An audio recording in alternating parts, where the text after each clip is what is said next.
Muito bom dia a todos. Primeiramente, eu gostaria de agradecer à Virology Education e ao Comitê Científico do Infecto Rio 2020 pelo convite. E eu encerro, então, esse segundo bloco, de populações especiais, trazendo um caso clínico real dentro da nossa realidade brasileira. Esses são os meus possíveis conflitos de interesse. E eu trago, então, o caso de Cíntia, uma mulher de 25 anos, casada, porém sem filhos, e comerciante, com um diagnóstico de HIV desde 2016, que veio através de uma doação de sangue, que ela foi considerada inapta, nunca apresentou nenhuma condição definidora de AIDS e iniciou a terapia antirretroviral no mesmo ano de seu diagnóstico, com o esquema 3 em 1 coformulado, tenofovir, lamivudina e efavirenz, que era até então o esquema recomendado como primeira linha de tratamento na ocasião no Brasil. O esposo dela também é HIV positivo, o diagnóstico dele veio a partir do dela e ambos usam o mesmo esquema antirretroviral. Muito bem adaptados à terapia, sem eventos adversos relacionados principalmente ao uso do efavirenz e com uma carga viral indetectável, conforme exame de agosto de 2019, quando eles, então, migraram do serviço onde eram acompanhados para o meu consultório. As imunizações estavam em dia, o VDRL, o anti-HCV dela era não reagente, e com relação à contracepção, faziam um uso inconsistente de preservativo masculino, uma vez que ela não desejava nenhum anticoncepcional hormonal e nem colocar o DIU. Dizia que se acidentalmente viesse um bebê, que seria muito bem-vindo na família. Então, foi solicitados novos exames e marcada uma consulta para fevereiro desse ano, da qual ela não compareceu, e eu verifiquei junto à farmácia que ela também não havia retirado suas medicações no mês anterior, sendo, então, tentado um contato telefônico ou por WhatsApp sem sucesso.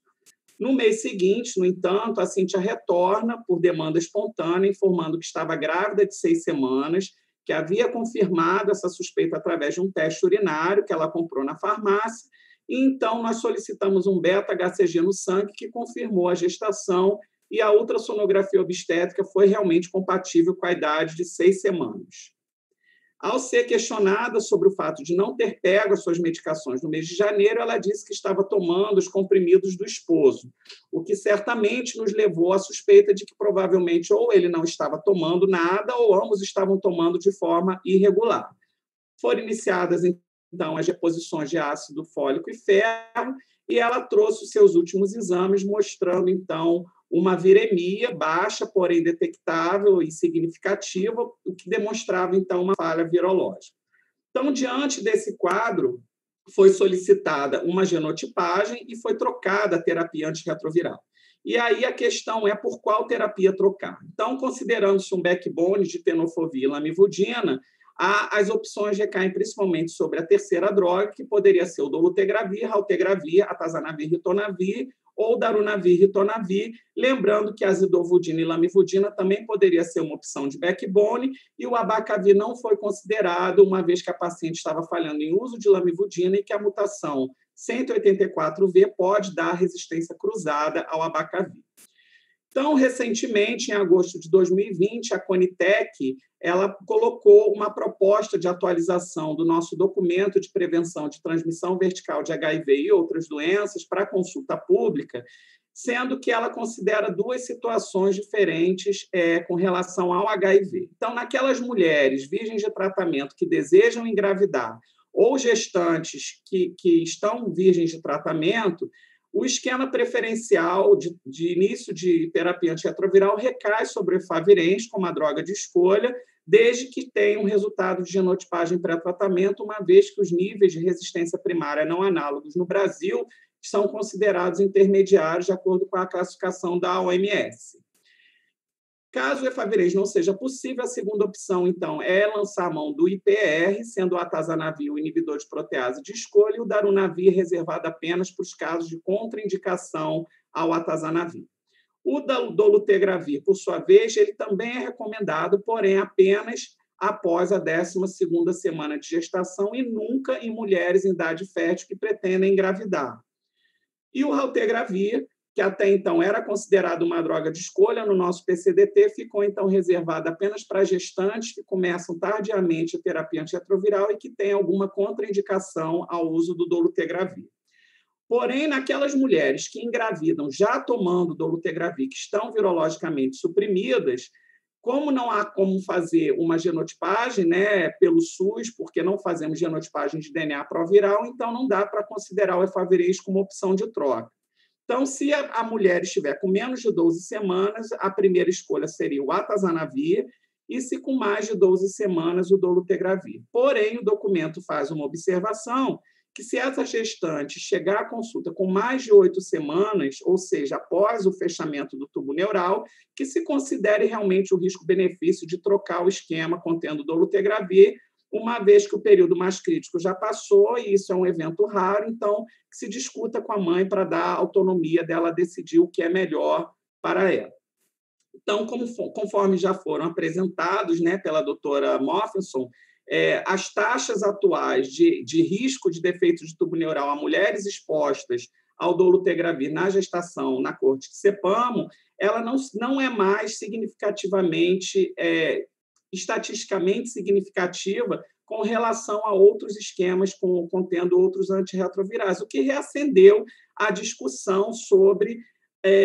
os países, né, onde a suplementação de folato nos alimentos não ocorre, como é o caso de Botsuana, mas não é o nosso caso aqui no Brasil, onde esse excesso de risco de defeito de tubo neural de um caso a mais para cada 1.000 nascimentos não superam os benefícios do uso do dolutegravir em nível de saúde pública, que são todos esses aqui, né? Maior e mais rápida supressão viral materna, menor transmissão sexual, né, ou vertical do vírus, menos desfechos adversos na gestação e, a médio e longo prazo, também uma maior sobrevida dessas mulheres.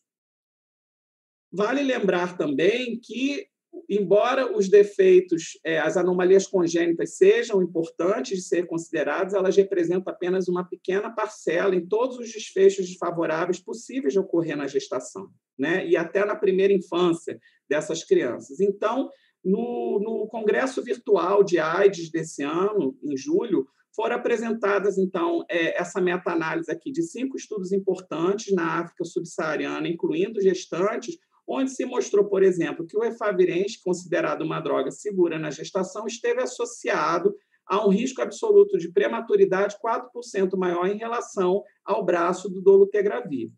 Ainda com relação ao efavirenz, no estudo SMART, que é uma coorte americana, incluindo 22 centros nos Estados Unidos, incluindo Porto Rico, e que acompanha mais de 3.500 crianças, foi demonstrado também que o efavirenz usado na gestação esteve associado a um risco maior de microcefalia, e isso se tornou mais importante quando o backbone era zidovudina e lamivudina, mas também naqueles esquemas contendo efavirenz sem zidovudina e lamivudina, o risco de microcefalia foi ainda maior também em relação a outros esquemas sem efavirenz. A tradução disso é que essas crianças com microcefalias apresentaram distúrbios neurocognitivos com 1 e com 5 anos de idade, uma magnitude muito semelhante a, por exemplo, o que acontece com a exposição ao álcool intraútero. E os inibidores de protease, por sua vez, também estão relacionados, né, a desfechos adversos, conforme um outro trabalho dessa mesma coorte SMART, onde se demonstrou que o uso de inibidores de protease esteve associado a maior incidência de partos prematuros e que a exposição ao atazanavir, em menor grau, ao ritonavir, esteve também associada a um risco 2 vezes maior de anomalias congênitas e atrasos na linguagem com 1 ano de vida. Então, voltando ao caso da nossa paciente, com todas essas considerações, qual foi a melhor opção de terapia antirretroviral de resgate enquanto se aguardava a genotipagem? Então, o dolutegravir, a princípio, ele não foi considerado, pois ela estava na 6ª semana de gestação, no meio do período de fechamento do tubo neural, e a gente ainda não tinha os resultados mais recentes do CEPAMO e também não temos nenhum documento que nos autorize a fazer essa prescrição nessa idade gestacional. Raltegravir, embora fosse uma boa opção, vale lembrar que estaria sendo usado aqui como resgate de uma falha de primeiro esquema e não sabíamos ainda se essa paciente estava plenamente sensível ao tenofovir, uma vez que o esquema que ela falhou continha tenofovir. Então, a AZT até poderia ser uma opção, mas, a princípio, não foi considerado nessa primeira análise.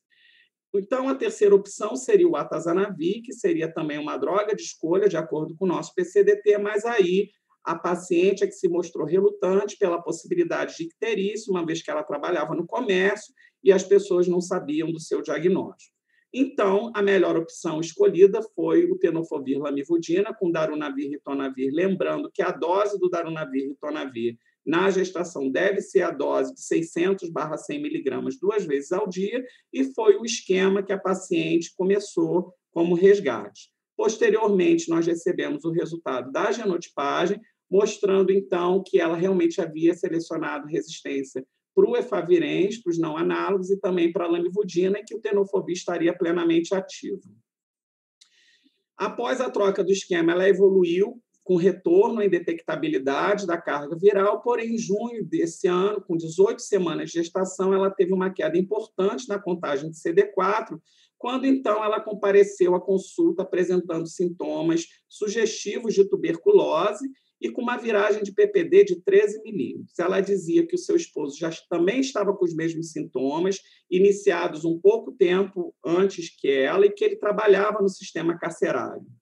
Então, foi solicitado o exame de escarro, que mostrou a baciloscopia, a presença de bacilos ácido álcool resistente, e o GeneXpert foi positivo para tuberculose, Mycobacterium tuberculose, sensível à rifampicina. Então, de acordo com as nossas diretrizes nacionais, a última atualizada em 2019, em que trata do uso de medicamentos antirretrovirais para uso concomitante com rifampicina, o esquema preferencial também recai no efavirenz como terceira droga, desde que se tenha um exame de genotipagem pré-tratamento mostrando sensibilidade a essa droga, que não era o caso da nossa paciente, que já tinha resistência ao efavirenz. Então, a segunda opção de escolha recai sobre o dolutegravir, lembrando que, de acordo com os dados farmacocinéticos do estudo Inspiring, no caso de uso concomitante com rifampicina, o dolutegravir deve ser usado em dose dobrada, de 50 miligramas 2 vezes ao dia, e o raltegravir, por sua vez, só deve ser reservado para situações muito especiais, uma vez que no REFLAT-2, apresentado ano passado no IAS, ele não foi capaz de mostrar não inferioridade em esquemas, quando comparado ao esquema com efavirenz. A dose do raltegravir no Brasil, mesmo com uso concomitante de rifampicina, é a dose habitual, embora a gente saiba que nos guidelines estrangeiros já se considere que se dobre essa dose para 800 miligramas 2 vezes ao dia. Então, a paciente iniciou o esquema para tuberculose, com o esquema 1, que é o prioritário, né? Rifampicina, isoniazida, pirazinamida e ethambutol, e a tarde, então, foi trocada para tenofovir, lamivudina e dolutegravir, 50 miligramas 2 vezes ao dia. Evoluiu com uma ótima resposta clínica à tuberculose, com negativação do escarro, tanto na baciloscopia como na cultura, no final do tratamento intensivo, final de 8 semanas,